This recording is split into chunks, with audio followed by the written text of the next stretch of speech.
હું નાખું છું. જો આપણે થોડું આ તેલ લીધું છે અને આ દહીં લીધું છે.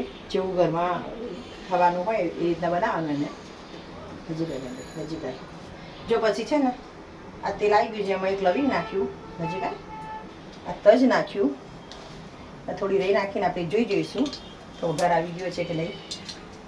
અને આપણે આ દહીંમાં થોડું એના પ્રમાણે એનું મરચું અને હળદર નાખી દઈશું. દહીં પ્રમાણે રહી આવી ગઈ છે. રહી ફૂટી જાય પછી આપણે નાખશું એની અંદર જીરું. હજી કાંઈ ફૂટવા દેખાય રહી. આ રહી જીરું બે નાખી દીધું. હવે આપણે નાખીશું આ લસણ લાલ થઈ જાય ત્યાં સુધી એને તપવા દેવાનું છે, લાલ થવા દેવાનું છે.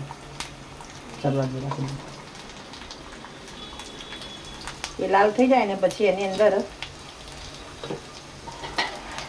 આપણે સ્ટેપ બાય સ્ટેપ બધું નાખી દઈશું.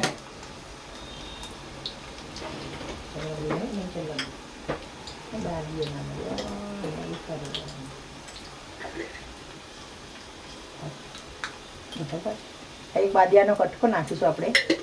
એક લવિંગ, એક તજ અને એક બાદિયું નાખ્યું કટકો. હવે લાલ થઈ જવા આવ્યું છે લસણ, દેખાવા માંડ્યું લાલ. હવે આપણે નાખીશું આપણા સ્વાદ અનુસાર લીલા મરચાં.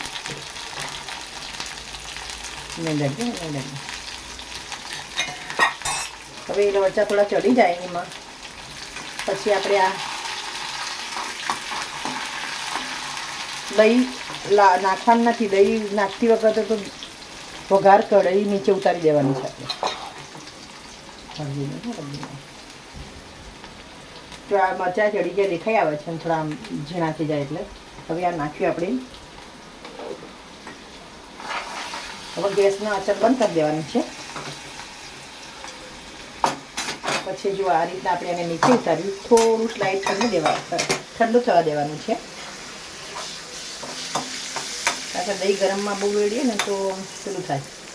પછી જો આ દહીં હતું ને જે દહીં એ આપણે અંદર નાખ્યું. જો આપણે દહીં થોડું ઓછું પડ્યું, આ ચમચો હેઠો થયું એટલે બીજું દહીં લઈશું આપણે. થોડું પાણી બી એડવું અંદર વેડી શકાય. 3-4 જણા ખાનાર છે એ પ્રમાણે કરીએ. આ દહીં કર્યું. હવે તમને એવું લાગે કે મરચું હળદર ઓછી છે નાખવાની, નહીંતર મીઠું નાખવાનું બાકી રહ્યું છે. આગળ પણ ખોડ એવું કશું આવે નહીં. સ્વાદ અનુસાર મીઠું.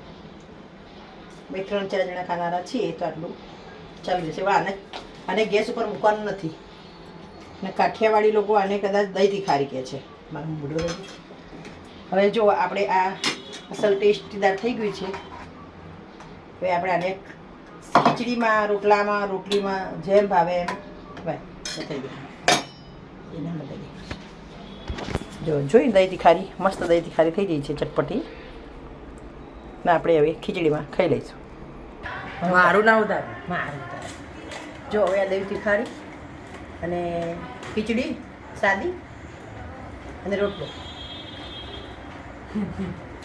બહુ મસ્ત બની. મમ્મી કેવું લાગ્યું તને? દહીં તીખારી કેવી લાગી? સરસ લાગે. મજા આવી? દહીં કરી ભાવી તને? ભાઈ કેટલા નહીં ઉતારે બધા?